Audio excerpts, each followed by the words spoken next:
Hello everyone, and welcome to another exciting video on the Weaponized Ink YouTube channel. I'm social content producer Kevin Carpenter. And I'm Chris Gunning, the engine behind Weaponized Ink. And today we are going to be answering some frequently asked questions from the Weaponized Ink community. That's right, you've asked, we've listened, and now we're going to answer some of these questions today. Alright, so let's get started then with questions on one of our favorite games, the Hammer and the Stake. So, first question, Chris. What inspired you to go with the gambling-based dice mechanic for Hammer and the Stake? It's a great question. I am a big fan of the game craps and roulette in particular, and I've always been fascinated how these kind of older games have been able to keep multiple people at the table at once. Roulette in particular, you can have a single roll of the ball and everybody's paying attention. They can have their money and their chips anywhere on the table, but simultaneously everybody was involved. A lot like the philosophy behind Euro games. So I wanted to create a mechanic that, with a single throw of the dice, would keep everybody involved. The same thing happens actually in craps, right? A single throw of the dice, and everybody is playing a different set of numbers. Everybody's looking for a different outcome in most cases. So I wanted to find a mechanic that got to that. The other part of it is craps is a street level game, right? It can be played in garages, in corners, in the street, inside, just about anywhere, and anybody can play it. So I wanted to find a mechanic that kind of reflected a game that was for everybody, that was possible to be performed or played in any sort of circumstance. And so that's where the craps part of it became an inspiration. And then building on that to ensure that every individual at the table is paying attention to the dice. This is something I wanted to get away from, like in Dungeons and Dragons, right? Everybody has their little dice fetish where they hoard their dice and it is their dice, and that can be fun, but that's not what I wanted. I didn't want people rolling their dice in secret. This is a collective game. It's about working together, and it felt like the best way to manifest that, both in the game, but then at the table itself, was to have a single set of dice that were thrown by an individual, but that everybody was paying attention to. Everybody was involved with, and everybody was invested in the outcome. So you put that all together, and there are a lot of elements there that are playing together that basically come down to this collective involvement that I wanted the entire table to be part of. I do really love that, especially when gameplay mechanics really seg nicely into the story and the themes of like the game being presented. And a game where a bunch of different groups are coming together to face off against fascist vampires and having a dice mechanic where it's everyone's dice and everyone's paying attention to it definitely fits really well to a T. I love that explanation, Chris. Appreciate that. It's super important too because it builds on that experience, right? Like you're saying, it almost breaks the fourth wall in terms of gameplay mechanics, where the mechanics are one level, the setting is another. And I want those things to merge so that the players and the characters are experiencing very similar things, that the mechanics build on what the setting is telling you to do. Love that. If you don't mind me kind of going on a tangent, have you ever played Cash and Guns? Yeah, actually I have. Yeah, a while back, right? With the actual physical guns and Yeah, for our viewers who may not be aware of this game, Cash and Guns is a board game that's very much like the ending scene of Reservoir Dogs, where you do a heist and then everyone points guns at each other. And speaking on like that topic of like gameplay mechanics that fit really nicely with the game's themes, a big part of the mechanic is an actual foam gun that you have in your hand and a point where everyone points guns at each other simultaneously. And it's that same thing of like, if you really want to get a certain game feel, then you need to have that baked not only into the flavor of your game, but also the mechanics. And I think you really get that with like the kind of the craps adjacent dice mechanic that you have with the game. So continuing on with the Hammer and the Stake, are there any parts of the setting or core book which you would do different now rather than a few years ago compared to like the original content that was going into the Kickstarter? Speaking more about story and themes and flavor and all that. Not a whole lot. Hammer and Stake was born through a lot of iterations, right? There's some game designers that can really take a core concept and take that concept and bring it to fruition. That's not me. If you saw the version of Hammer and Stake, the first version versus the last version, they are really, in many ways, radically different games. And so the final result of what the core book, what we were able to deliver to the Kickstarter backers and to the people that are purchasing the game on drive-through, it it's something I'm proud of. It's the child of a whole series of iterations.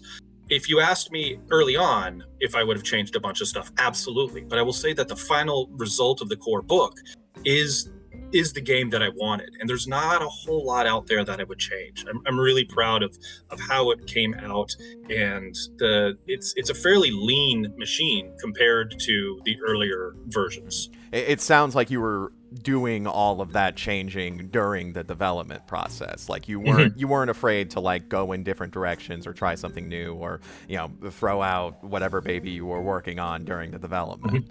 But Yep, it really exactly. it really does show in the final product. And speaking of the final product, you've talked during the development process about this focus on getting the history and the language correct in this alternate history setting.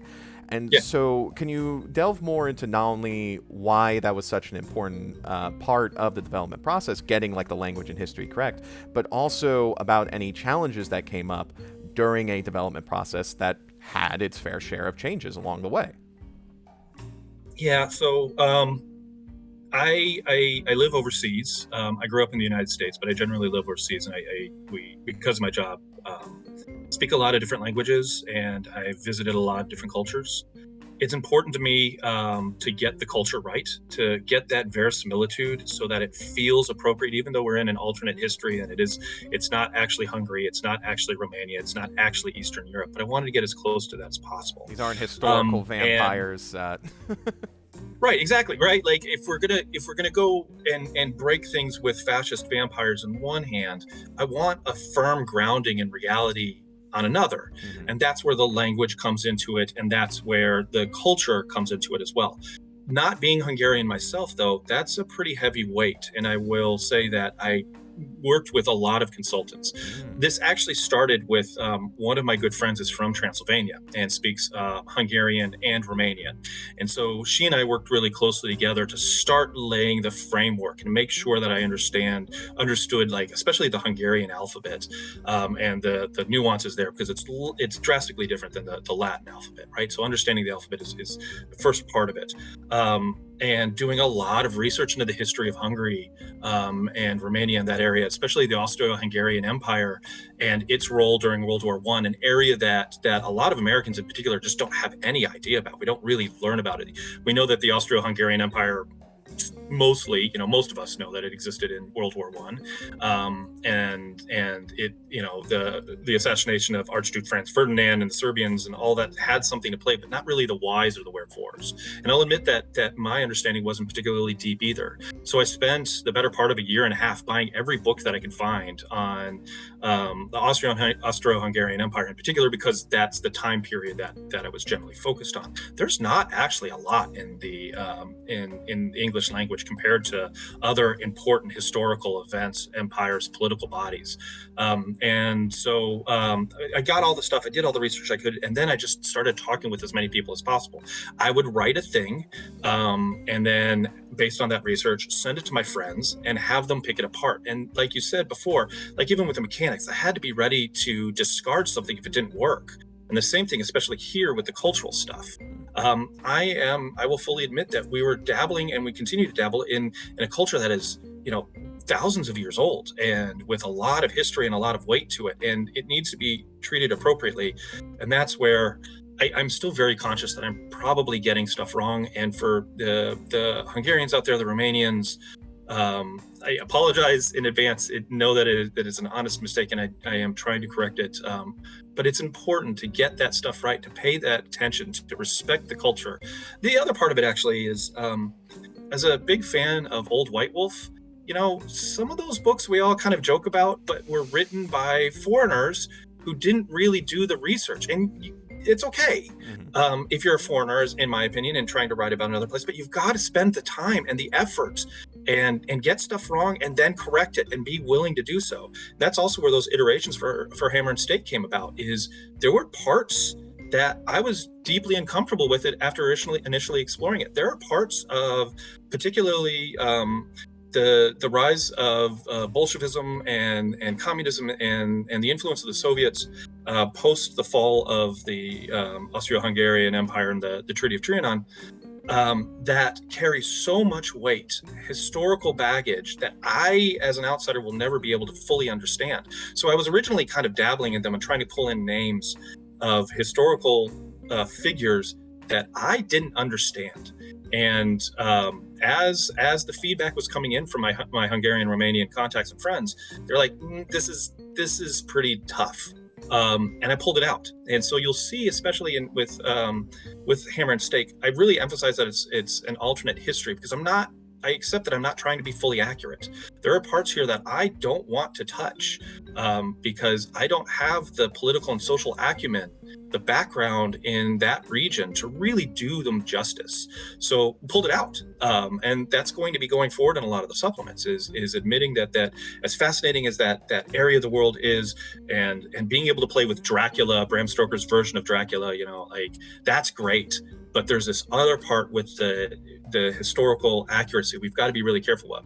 And then lastly, Stoker did a really horrible job of paying attention to this, right? Like, he was just making stuff up. And it's kind of confused the whole process. He never traveled to the region. And even some of the stuff that he was writing about England is geographically just horrible. Like Clutching of Pearls, cartographers kind of situation. And so while to some extent I'll hide behind and say, we're emulating Stoker, we accept that we're not going to get everything right. But at the same time, it's not going to be for a lack of trying. And that's where the engagement with community members actually from the area with a history is important. And we will continue to endeavor to do right by our fans from that. And plus, sorry, I know I'm going on and on. I get really passionate about this. But the other part of it is the going on and on corner. All right, we're talking about your games. Let's talk about your games. Yeah. The other part is, I also accept that this may be some people's introduction into Eastern Europe, as crazy as that may be. And so I want to get as much of that stuff right as possible, so that individual might be interested in studying the Austro-Hungarian Empire, might be interested in understanding or maybe traveling to Budapest in the future. And if we can give them even a little bit of a foundation on like what is actually accurate, and give them a feel for what the area actually looks like, then yeah, that's our responsibility. I think the interesting thing, well, you've said a lot of interesting things, but one of the interesting things that you said there was, for this project, not only were you like doing the research and, reading from books and sources, but you also were like talking to people. You were talking to consultants and people who actually like lived and had experience like in the area. And I think that is a very important thing. If I only wrote what I knew, all of my, like RPGs and work would be around driving around cornfields in Indiana or trying to find a parking spot in Los Angeles. To really like get that experience and to write about worlds that you are unfamiliar with, whether it's one you're creating whole cloth but are like based on like certain real world things, or in alternate history, or you're setting an RPG in another time period or anything like that. Just literally just talking to people and like doing the research can go a long way. It's but the right people in this case too, yes. Right? The individuals that have the appropriate background and can be vetted. And that's what we have with Hammer and Stake. It also goes on to the fascism thing, right? Like fascism, especially now in this particular day and age, carries a lot of weight to it. And we use the term Nazi and we use the term fascist very fast and loose on the internet. I wanted to be, and I continue to want to be, very historically accurate with it. And like, what was a fascist? What made up a fascist? And we dress them up in vampiric clothes and give them sharp pointy teeth and allow them to turn into bats. But the other deal is there's a story and there's a political angle to our exploration of fascism in Hammer and Stake. And it's actually, I like to think that it's a lot deeper than just labeling it fascist, if you get into it, and especially as the supplements come out, the first draft of the cryptocracy book is with me right now, and I need to edit it. We're going to explore that stuff, and some of it's going to be really heady issues. We've got the anarchist book right around the corner, and that too, we worked with actual, avowed anarchists and talked to them about why do they believe what they believe, and engaged with them and made sure that we are trying to be as accurate and respectful for each of the political ideologies as much as the historical, national, and geographic identities. So during this interview, you mentioned, well, you gave a public apology to Hungarians who could see some of the potential errors in this game, bracing yourself for that kind of reaction. But on the other hand, like, what are some of like your favorite reactions that you've gotten out of this game now that it's on, out for sale? Yes. So one of the big ones is when I've had a lot, but I'd probably say 6 or 7 individuals. Yeah, that's an accurate number. From Hungary and Romania and Ukraine reach out and say that they really appreciated the game. Noting that there's still some inaccuracies here and there, and I own those. Some of them are in there intentionally, and because I don't want it to be fully accurate. But the others coming out and saying thank you for paying attention to the language and doing right and trying to get and make sure that the alphabet is recognized. There's actually a couple spots in there where we can't get the alphabet correct because the font that we used is from 1920s and doesn't have the full gamut of all the Hungarian letters. And so we've had to do a little bit of a clutch trying to get the historical accuracy of using and fun of using a historical and appropriate font to the 1920s, but then also discovering that it didn't have all the tools that we needed for it. But having those conversations with people from the region has been really, really gratifying, because it is something I'm nervous about. I want to do right by people from Hungary and Romania, and that area of the world. I want them to enjoy the game. I think that's the biggest and in many ways the highest praise that I can get. So yeah, that's been great. And just in general, I'd be lying if I said that the Kickstarter reaction was way beyond what I thought it was going to be, right? I spent months and months calculating what the baseline was, and it was basically $16,000 to be able to do this right. I wanted to do it at a certain level, and if I couldn't make that, so be it. I was going to walk away. 16K was my number that I could produce a really cool book and look every one of the Kickstarter backers in the eye and say, here it is. And we're just around the corner, Ben. We just in fact finished the transfer of money for the offset print, and so this is quickly becoming a thing. But then the Kickstarter blew up. We went from $16,000 to $43,000 to the point where I was actually very nervous about making sure that we're not one of those Kickstarters that promised something and didn't deliver. And I was like, boy, this is a lot of people I got to make happy. And it's still something I consider very, very important. And while we haven't been the fastest, I will fully admit that, we have been good. And the stuff that we get out, I'm also almost taking kind of like the Blizzard approach, right? When Blizzard in its heyday was like, yes, we're going to be slow, but we're going to be great. I was about to say, taking the Blizzard approach nowadays is an approach that you don't want to take. Yeah, Blizzard in its heyday approach is a specification we should put on there. There's absolutely an asterisk to that, right? But I appreciated that, and that's kind of the development process here. Is we're going to get it right. We're going to produce a product that everybody appreciates. We're not going to rush it because we're a small group, but we're going to get it to you. And I considered that vote of confidence that came through the Kickstarter really, really seriously, and I can still consider it a big deal. So yeah, we've got anarchists right around the corner. We've got Words Confound Us already out. So the first supplement is the first adventure that's out. Cryptocracy is with me. I've been talking with a couple of the writers about the other supplements that are around the corner. We've got the offset print really, really close to being out. I'm not going to give a date, but it's going to be in people's hands relatively soon. And that's been really, really gratifying, and having that feedback from people saying that they're excited about it and they've played it. I'm really thankful and humbled. I'm not only really excited to hear about like all of this going on behind Hammer and the Stake, but also like all of these supplements coming out soon. By the way, audience, if you want to check out this product, be sure to check out the link in the description. And if you want to learn more about this game and hear us talk about this game more, you can check out our earlier interview video also on this channel. So moving on from Hammer and the Stake, which is a project that's near and dear to your heart, you were leading the charge on it. I want to talk about a project that you were a contributor for, Werewolf the Apocalypse 5th edition.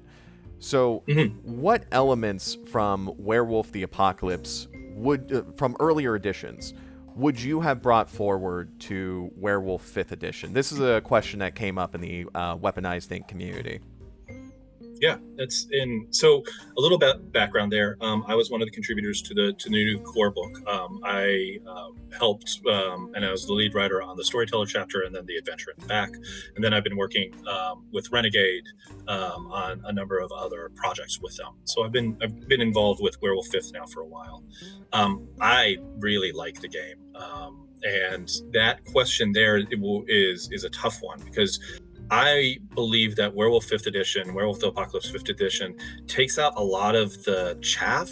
And I know there's stuff in there that people were really big fans of that no longer exist in this edition, and I appreciate that. But at the same time, for my money, I was really excited about working on this project because of it's a leaner, meaner version of Werewolf, and it gets back kind of to the horror elements. So I really, really liked that part of it. But there's not a lot that I think is missing. Like I said, there's parts, most of the stuff that has been excised, I'm really comfortable with, and I think it's for the best. But the part that I think I'm missing is Werewolf the Apocalypse had a mission goal right from the beginning, right? So if you sat down and had no idea what you were doing, and this might have been your first ever role-playing game, Werewolf the Apocalypse told you are to go to fight the worm. This big, nasty entity that is slowly consuming the world exists, and it has a bunch of minions out there that are hiding in the shadows of the world. You are a werewolf, and your mission is to go beat those guys up. And if you didn't know anything else about the game, you could always write that into your character. You could always build your character to go beat up on some worm taint creatures. Just a built-in character motivation right there. Right there, right? Like, it's built into the setting, and I've loved that. It's something that I generally try to emulate in my own design philosophies, because while there's a lot of nuance that goes on to that, you can play a politic game or a political game, you can play a social game, you can play an exploration game. There's a lot of stuff you can do with Werewolf 5th edition. Werewolf the Apocalypse. The older editions gave you that here's the thing you can do, here's the thing you are expected to do, and everything kind of hung around that particular scaffolding. I would love to see that kind of return back to Werewolf 5th edition, right? Is now that the apocalypse is either happening or has happened, Gaia is in the process of dying or has died. There's a lot of mystery built into there, but with mystery comes doubt and uncertainty. And 5th edition loses a little bit of that. It's there though. What I would have liked to have done is pulled it a little bit more up to the front, and kind of looking back, I wish I would have focused a little bit more on the storyteller chapter to do that, right? So the comparison in, Werewolf the Apocalypse earlier editions is like the zombie hordes are out there and it is your job to go confront them and fight them.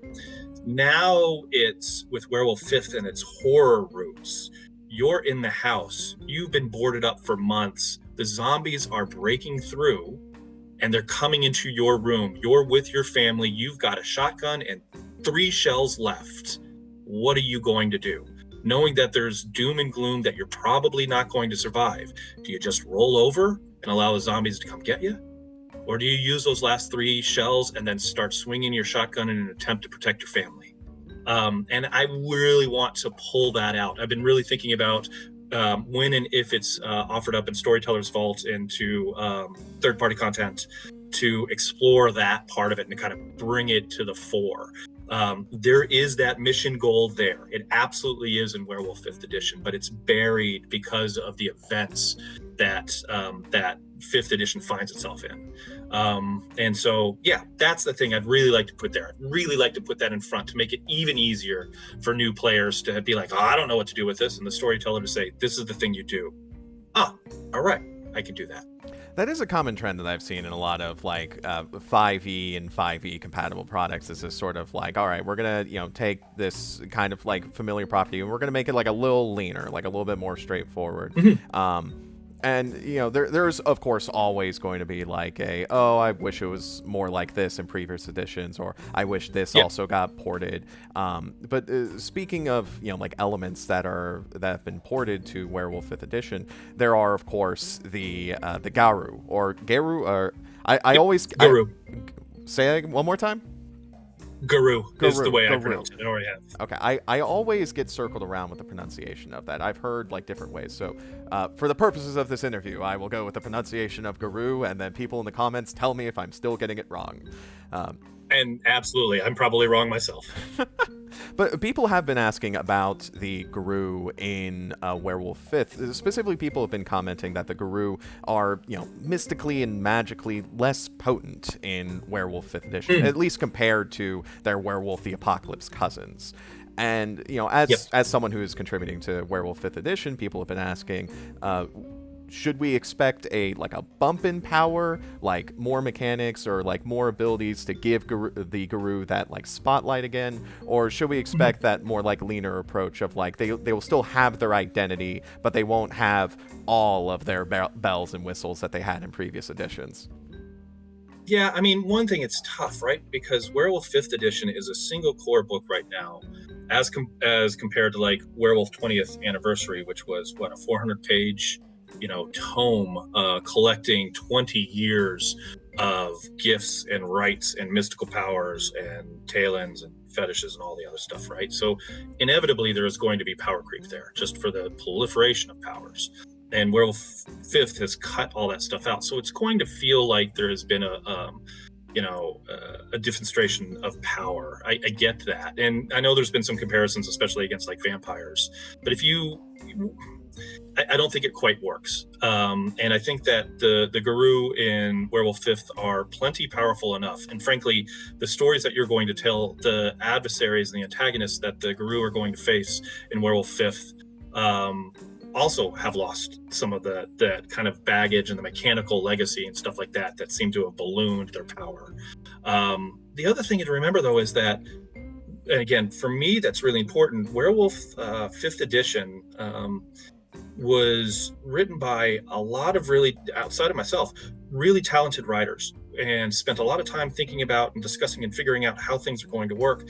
And one of the decisions early on is that we're going to return to this kind of horror aspect that I still remember when I first opened up the first edition of Werewolf the Apocalypse. And I remember turning to the back of the book, and there was this picture of a femoride, like a corrupted human with this giant slug-like tongue that was kind of coming out. And it wasn't even a slug, it was more like a leech. And it stuck with me. And I still, like, there's no image that has been more powerful for me or more influential in terms of my approach to Werewolf 5th Edition. I want that horror there. I want people to remember that the Guru are werewolves, and that it isn't just about, figuring out which form is the most combat capable for this particular problem set. I don't want that. I never wanted that. In my games, I want the sense that the transformation can be horrific. You could be losing control. It is it's the step of last resort. It's not automatically turning into Krynos and then figuring out what other cool gadgets and tools you're going to be able to pull into this. 5th edition is a different approach. It's not about all those gadgets and tools. It's about being very cautious and careful with your nature of being a werewolf. So yes, it's going to feel like there's been a loss of power, but that's intentional, and it is reflected by a loss of power, quote unquote, with the antagonist out there. And the more power you put into there, the harder and harder it gets to be able to tell a horror story. Let's get back to the roots of being able to tell that horror story. Let's make it so it's hard. Let's make the Guru scrappy. Make it so that you've got to think outside the box when you're playing a Guru, right? Like, one of the things that I see is a lot of times these comments about, that the werewolves are supposed to be combat machines, and transforming into Krynos doesn't feel the same way. Absolutely, this is 100% that, right?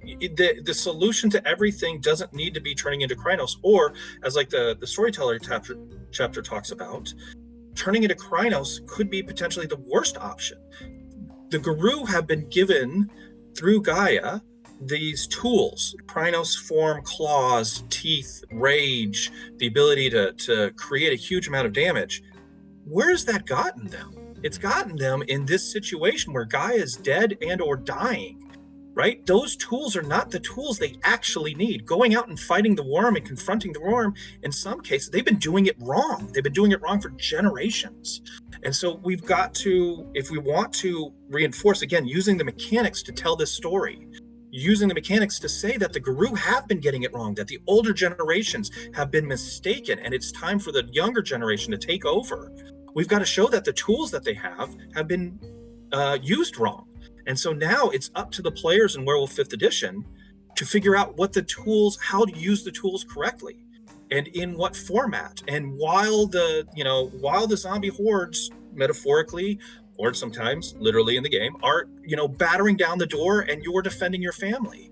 And so yes, Krynos isn't always the solution, and that's intentional. And that's where Werewolf 5 really, really shines, in my opinion. Yeah, going back to your earlier metaphor, you talk about, like, all right, when the zombies are bursting down your door, a shotgun is a great tool to have. But when your in-laws are visiting, suddenly the shotgun becomes not so great of a solution. Correct, right?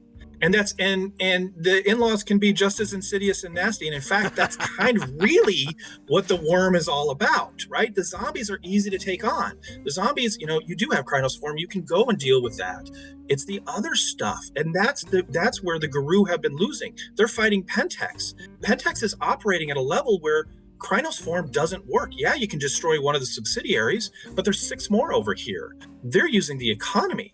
They're using politics. And so, yes, that's for me what Werewolf 5th is all about. You've got all these cool tools, and every so often they are absolutely really cool to be able to use, but they're not the solution to everything. And you have to appreciate that you're in this world, and it's unforgiving, and it's going to be really, really tough to explore. So, take on the in-laws. Preferably not with a shotgun. Preferably not with a shotgun. So, Chris, thank you for talking with me today. I have one more question for you that has been bouncing around a whole lot within the Weaponized Ink community. We've talked about Werewolf 5th Edition, which you are a contributor for, but there's also Werewolf the Savage Age, which is a Weaponized Ink product. And by the way, audience, be sure to check out our video interviewing some of the creators behind Werewolf the Savage Age if you want to learn more about Werewolf the Savage Age. But a Werewolf the Savage Age question: do you have plans to convert Werewolf the Savage Age to the Werewolf 5th Edition rule set? No. The easy answer question. right now is that, yeah, we're done. To give the why on that, right? Legacy Werewolf the 20th anniversary does a thing really, really well. I still deeply love that game, even with all the flaws. And in fact, Savage Age is there to kind of address some of the flaws that also Werewolf 5th ends up doing. But it's telling a different type of story. Werewolf 5 is about telling this horror story and a lean, mean kind of machine.